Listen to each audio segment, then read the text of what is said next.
Il était une fois une petite fille qui portait toujours un joli chaperon rouge. Tout le monde l'appelait Petit Chaperon Rouge parce que son chaperon était si joli qu'on ne voyait qu'elle dans le village. Un jour, la grand-mère du Petit Chaperon Rouge tomba malade. Sa maman lui prépara une galette et un petit pot de beurre, puis l'appela. « Va voir ta grand-mère pour prendre de ses nouvelles et apporte-lui cette galette et ce petit pot de beurre. » La petite fille prit son panier et s'en alla à travers la forêt. En chemin, elle rencontra le loup.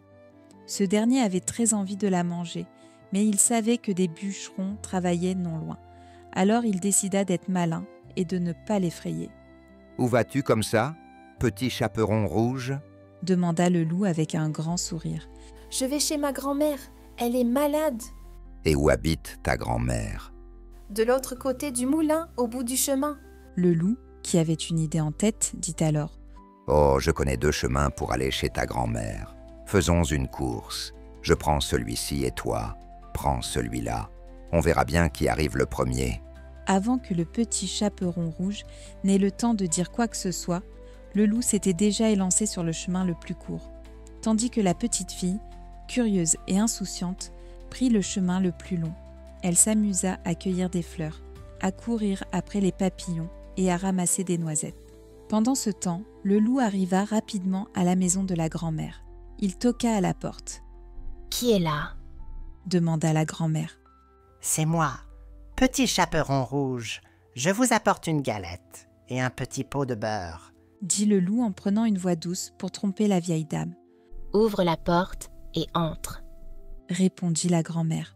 Le loup ouvrit la porte et il se précipita sur la grand-mère pour l'avaler tout entière. Puis, il enfila ses vêtements, se glissa dans son lit et attendit patiemment l'arrivée du petit chaperon rouge. Peu de temps après, la petite fille arriva à la maison et toqua à la porte. « Qui est là ?»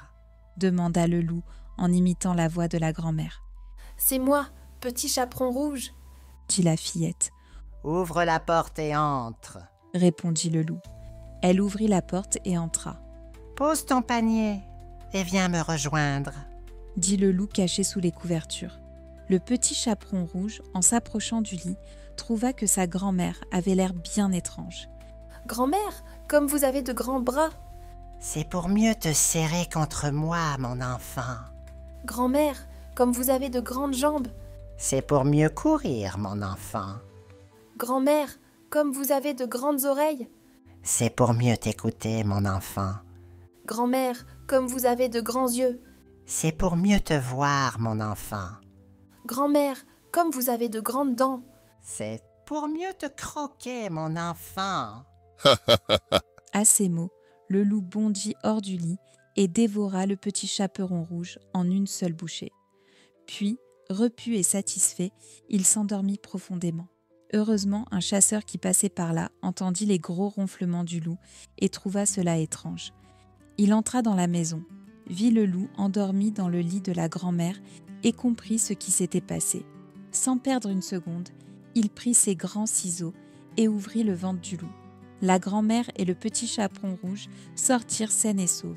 « Oh, merci, monsieur le chasseur, » dit la petite fille encore tremblante. « Je ne parlerai plus jamais aux inconnus, même s'ils ont l'air gentils. » Et tous rentrèrent chez eux, heureux et soulagés. Et plus jamais on ne revit le loup. Petite chaperon, si mignonne et jolie, s'en allait joyeuse, la forêt pour amis. Mais parfois les sourires cachent bien des dangers. Il faut se méfier, ne pas tout raconter. Ne parle pas aux inconnus, même s'ils sont bien habillés. Un loup peut se cacher dessous et ne vouloir que te manger. Reste prudent sur ton chemin et ne t'éloigne jamais trop loin. Heureusement, le chasseur est arrivé.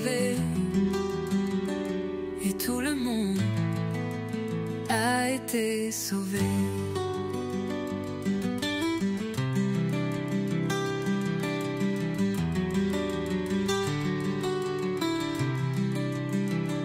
Ne parle pas aux inconnus,